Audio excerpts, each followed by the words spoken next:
What we do know is that charged particles arriving in the vicinity of the Earth as part of the solar wind are captured by Earth's magnetic field and conducted downward toward the magnetic poles. Electrons from the sun hit the Earth's magnetic field, spiral around the magnetic field lines, and come down into the Earth's atmosphere and collide with atmospheric particles, which then move away. The aurora is primarily known as a light show. In fact, the name Aurora Borealis means northern dawn. But the aurora, it's not known to most people, but the aurora produces radio waves as well. The aurora is something that involves a region that extends way up above 1,000 kilometers. It goes up to tens of thousands of kilometers away from the ground.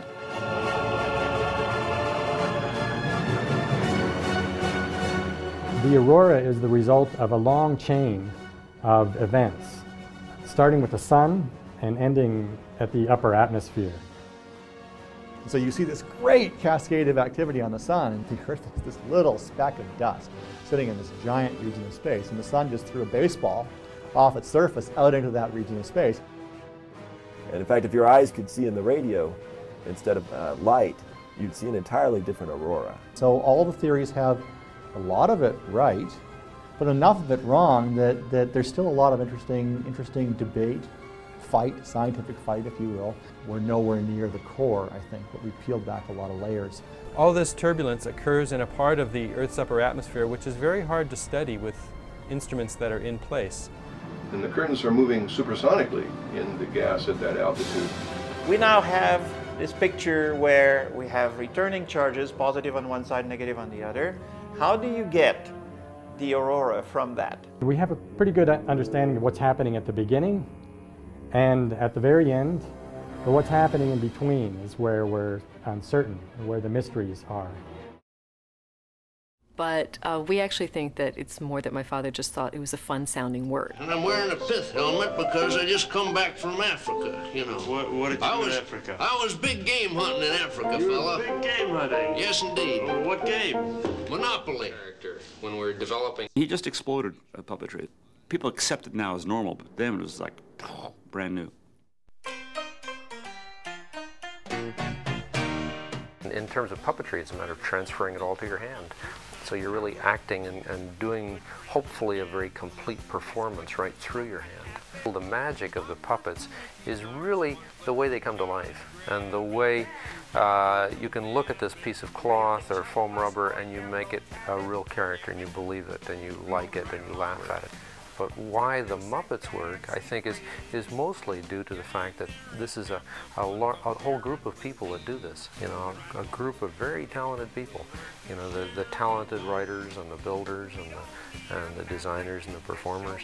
You know, so it's a whole group of people that, as a group, I think, are incredibly talented. Firstly, one of the most popular comic book heroes of today happens to be a Canadian character, Wolverine, the mutant hero with a super healing factor, unbreakable adamantium bones and razor-sharp claws. He first appeared in issues 180 to 182 of The Incredible Hulk in 1973. Wolverine is a very grim and tenacious character when compared to most traditional superheroes. However, an even darker character to come about in recent history was created by Canadian Todd McFarlane. His character of Spawn, which first debuted in 1982, continues to be a vastly popular character today. And over the years, there have been hundreds of comic books, a big-budget movie, and an animated series featuring McFarlane's hellish crime fighter. The Canadian contribution on comic books, whether as character or creator, in all honesty is nothing new. In fact, it goes way back to the early ages of comic books. Joe Shuster, co-creator of Superman, was born in 1914 in Toronto. At age 9, his family moved to Cleveland, where he met writer Jerry Siegel. At first, Shuster and Siegel had a hard time selling their now famous character until DC Comics bought the rights in 1938, after the pair had been working with the company for 2 years. Still, Canada itself has been battling evil for over 60 years. The likes of Johnny Canuck, Nelvana of the Northern Lights, Men of the Mountain, and a handful of others appeared back in the early 40s. There's nothing more miraculous than a brand new baby. The smell of a newborn, the smile on the family faces, and the fresh addition to a loving family. Most assume all will go well, and most assume mother and child will be in a hospital. But what if you wanted to have your baby delivered by a midwife at home, in your parents' house, with a handful of people watching your every squirm and hearing your every scream?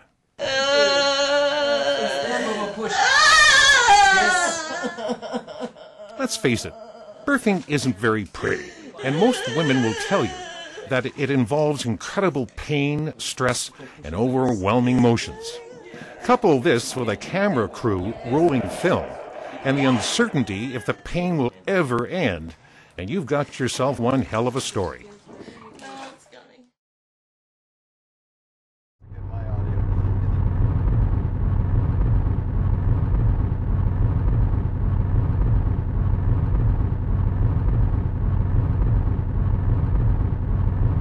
My dad has done research.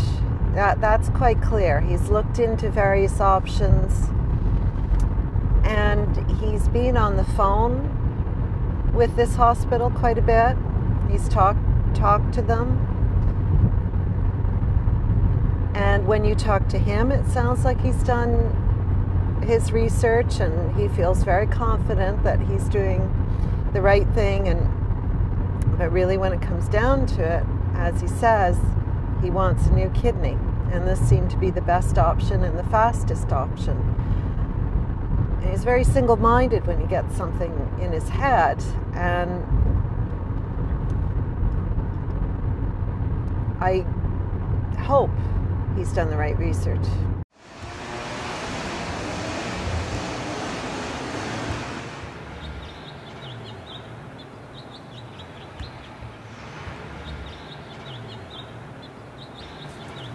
As far as Pakistan is concerned, this hospital seems to be the leading hospital in Pakistan, from what we can gather. It's small, but it's modern. And as far as the operation is concerned, I'm not too worried about it.